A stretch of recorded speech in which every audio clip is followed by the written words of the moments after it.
winning the war in your mind. You see, daily we fight a war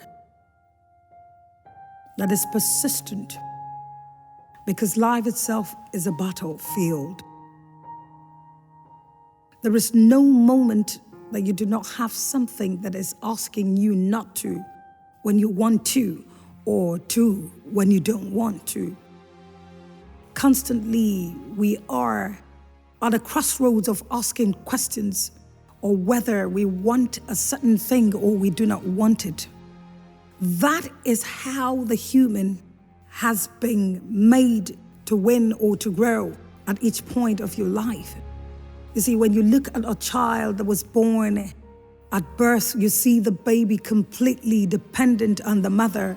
She picks it and drops it at whatever time, feeds it when it cries, puts it on a cradle, rocks it when it wants to cry. But it gets to a point that that baby needs to wake up and sit.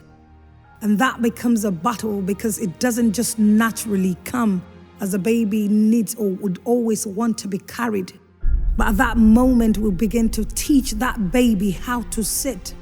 And then from there, you see that child being taught and struggling, doing everything possible to begin to crawl. And then at some point, the baby wants to stand and then walk and then begins to run. At each point is a battle. And I believe that if the baby's mind were to be opened, you will see that there will always be resistance that tells the baby it's better off to stay down, lie and be carried and then cry for everything. But at each point when the baby wants to, it realizes that others are already seated or already crawling or already walking, and then it begins to find and ask questions whether it should stand or not. You see, daily our minds are being bombarded with questions and asked to dare some things that we thought cannot, because fear always comes before courage. The battle is constantly coming not just from the physical. Before the battle comes to tell you that you cannot, it first off comes to your mind and tells you that you cannot do that which you want to do. Each day we want to stretch to the next level, but then the mind tells you that you cannot. You see, the way to go about it is to constantly respond to the mind, because inside of us there is also a spirit that speaks to us and tells us what to do and what not to. You know, there's something called conscience that always tells you the wrong and the right. There is nothing like sitting on the fence in the mind of every human being, whether you believe in a higher being or not. There is a policeman called the conscience that speaks to you daily and tells you this is the way to go or not to go. Every day you want to become something better, there is always the negative voice that tells you you cannot because it has never been on your lineage. It reminds you of the fact that you are trying to break what has always been in your family, that this is the limitations of your family. But your heart is telling you that you can.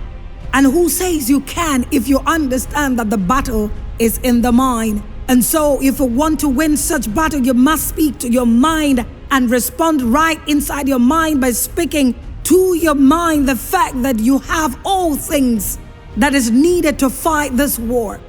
You see, people that are actually physically challenged, that do not have arms or legs, I've always looked at them and I'm at wonder of how much they have, especially for those that I see maximizing the potentials using their brains instead of their physical bodies that are non-existent. And I make comparison to me that I have everything, and I wonder, why would I have an excuse? If they can do it, why should I have an excuse? You see, what happens is that my mind always tells me that I am actually the one crippled.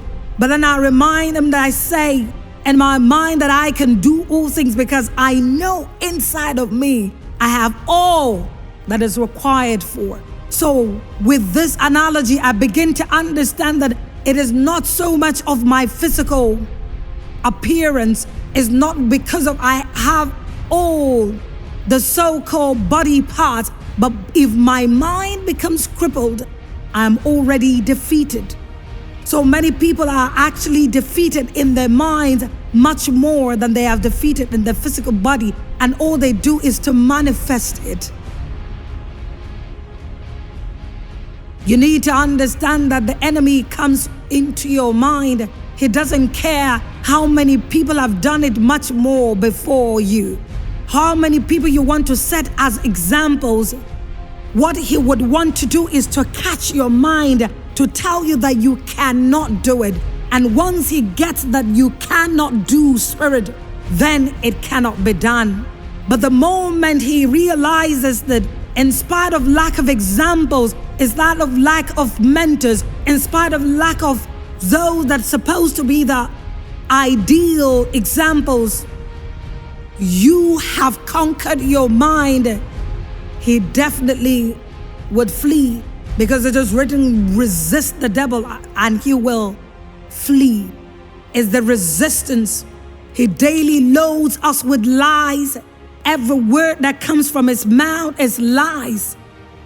Impossibility is lie. Incapability is lie. I cannot is a lie. I do not have anybody to help me is also a lie.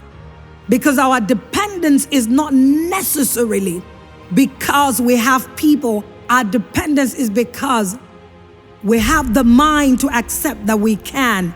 You see, when you think possibility, every other thing will fall in place for you. It says, as a man thinketh in his heart, so he is. The very moment you begin to think of an idea of something that looks as if it's non-existent, just begin to know that that thing is actually in existence.